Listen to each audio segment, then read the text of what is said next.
Il-kriżi fih dan il-Partit Laburista dominat l-attività politika tal-Labor fin-nadur għawdex f'mossa meqjusa minn ħafna bħala show of force favur Robert Abela orkestrata minn Kastilja. Dan wara d-dikjarazzjonijiet li għamel fl-ħarjien fuq Facebook l-ex mexxej Joseph Muscat il ħassu urtat u umiljat mill-pulizija illi għamlulu rejd f'daru.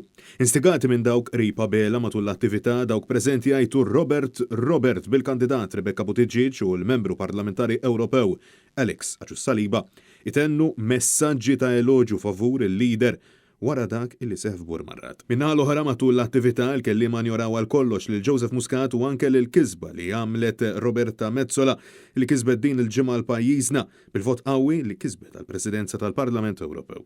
Minflok Abela għażel li jkompli man-narrattiva tal-bidu tal-ġimgħa u jkompli jeddet lill-istituzzjonijiet. Maħna se nħallu lill-ebda istituzzjoni titterrorizza lil ħadd. Il-mexxej Laburista tenna l-messaġġ ċaru tont lill-istituzzjonijiet anke meta ħaddam miegħu lill-messaġġi ewlieni tal-propaganda Laburista Manuel Kuxkieri illi wassal messaġġ isteriku kontra l-pulizija u l-qrati matul il-programm tiegħu fuq ir-radju tal-partit. Tal-mistħija jistħi jekk jaf jistħi min għamel dil-ordni min ta' dil-ordni jekk jaf jistħi. Aru każa kbira. Tanti jaru każa kbira li faċilment nista' ngħid illi min għamel dan kollu kien parti minn komplott ta' persekuzzjoni politika kontra l-ex Prim Ministru Joseph Muscat. Sa dan it-tant fost diversi attakki partiġani kontra l-Partit Nazzjonalista u esponenti tiegħu, Abela għażel li jippolitiġizza kompletament il-pandemija fil-waqt li prova jiġġustifika kif qed iċaħħad il-libertà bil-miżuri dwar iċ-ċertifikat tal-vaċċin meta qal li dan il-pass sar għax kulħadd hekk qed jagħmel bosta spiċċaw sforzati jażlu bejn jieħdu l-booster jew sansitra jitilqu minn xogħolhom. U fil-waqt li njora l kollox il-fatt li nofs il-ħaddiema tal-Air Malta tkeċċew mill-impjieg tagħhom għad-differenza tal-propagandista laburista Karl Stanion Navarra li qed jibqa' jaqla l-eluf mingħand il-linja tal-ajru.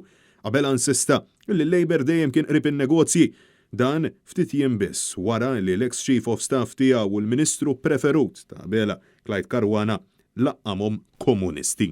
Illi meta ġiet issija u l-waqt, meta ġiet issija tal-prova, meta ġiet issija tal-bżonn, u l-ewwel kont bħala Chief of Staff tal-Prim Ministru mbagħad bħala Ministru tal-Finanzi, kull min f'dan il-pajjiż sab ruħu arku bteħ ġiet l-oplajnuna.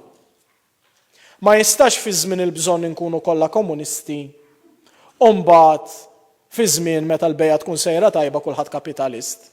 Matul l-attività politika Abela qal li jmexxi partit li jemmen fl-edukazzjoni għalkemm ma qalx li f'4 snin biss il-Labor kellu 4 ministri differenti għal dan is-settur tant importanti. Fost dawk preżenti fil-fillieri ta' quddiem b'appoġġ lill-lider kien hemm l-ex sindku laburista Anthony De Giovanni illi xarejn ilu kien saq illi Matthew Caruana Galizja għandu parti mit-tort fl-assassinju ta' ommu għax ħalla l-karozza barra.